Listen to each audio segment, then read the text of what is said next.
Kombëtarja e Shqipërisë në futboll barazoi 0-0 kundër Serbisë të shtunën në arenën kombëtare.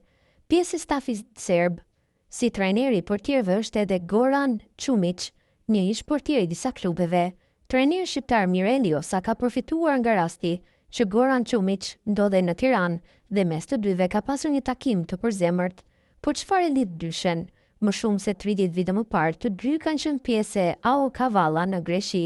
Mirelio Sa, një mesfushor me tipare sulmuese, do të duhet t'i ketë shënuar shumë gola so kohë serbit Goran Čumić në stërvitje. Ka qenë vetë trajneri shqiptar që ka postuar 2 foto nga takimi me ish bashkëlojtarin, duke kujtuar kohën kur të dy ndanin të njëjtat domazhveshje. Takim pas më shumë se 30 vitesh me Goran Čumić, shkruan Josa. Pas këtij postimi ka pasur edhe kritika në Kosovë për këtë takim dhe përqafim.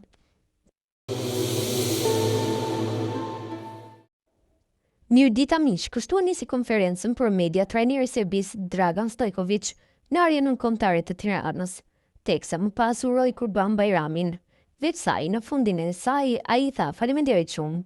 Historia e shqipës Stojković daton 41 vite më parë, kur në rinin e tij ai kreu shërbim në ushtarak në Prishtinë. Pikërisht, pas 4 dekadash, Stojković u takua me një shok të vjetër që nga koha e ushtrisë. Bëhet fjalë për përkthyesin shqiptar Pleurat Himaduna, që për konferencës kishte një takim me dhe përfaqësim të përzemërt me Stojković. Përpara se të ulej përballë gazetarëve, Stojković u përqafua përzemërsisht me Pleuratin, i befasuar që për krah tij gjendej pikërisht njeriu me të cilin kishte kryer ushtrinë 4 dekada më parë. Në vitin 1984, Stojković kishte shkuar në Prishtinë si futbollist, sapo kishte fituar medaljen e bronzë olimpike në lojrat e Los Angelesit, ndërsa Himaduna punonte si producent televiziv në TV Prishtina.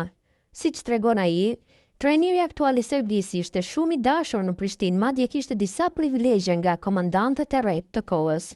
U përshëndetëm ngrohtësisht, Stojković ishte në ushtri në Prishtinë bashkë me këngëtarin Alen Slavica. Rinim shpesh bashk, kalonim kohë cilësore me të, me prindërit e Dragan. Ishte krejt logjike që pas kaq vitesh të përqafoheshim sërish me dashamirësi. E nisi rrëfimin Pleurati, e kujtoi gjithçka, kështu është jeta, erdhi atëherë si i ri dhe shumë i sjellshëm. Prindërit e tij, gjithashtu njerëz të mirë, nuk ishte i habitur që mori thirrje për në ushtri. Ashtu ishte koha, ishte normale, në Prishtinë kishte mbështetje nga i përorët dhe njerëzit që drejtonin gjithçka.